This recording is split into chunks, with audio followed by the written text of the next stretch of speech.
Nintendo President Satoru Iwata told investors at the company's latest earnings briefing that it was becoming more challenging to sell titles at the $50 to $60 price point. He said as follows: "These days it is becoming increasingly challenging to determine the minimum development resources required for customer satisfaction. The point I am trying to get across is that currently it is more challenging to sell packaged software for around $50 to $60. He continued with, "It is true that it is becoming increasingly challenging to meet the expectation of consumers who are willing to pay $50 to $60 for a game, and it is difficult to break even unless a huge number of units is sold all over the world. So it cannot be denied that software development is becoming more challenging."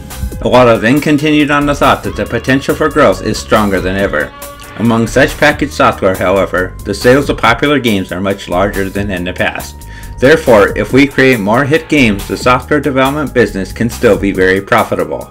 All games break even if they sell millions of copies worldwide, so we will continue to do our best to develop games which have high sales potential. Now, what I find interesting about this report is not what Mr. Iwata said, but the timing in which he said it.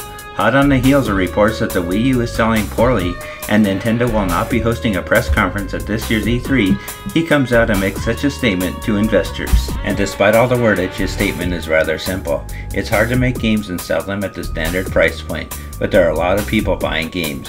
2 points that are obvious and just part of doing business in the gaming industry. It's hardly new or revolutionary thinking. Surely the brass at Nintendo couldn't be that out of touch. They have to realize that in this market with two strong established competing consoles, they can't just sell games based upon strength of franchise names alone, like they used to.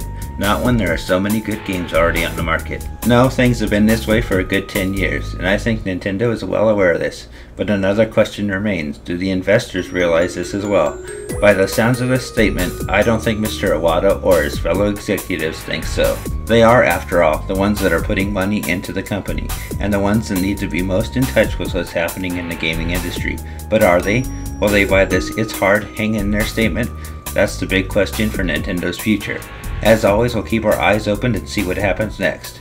That's all for now. Peace out.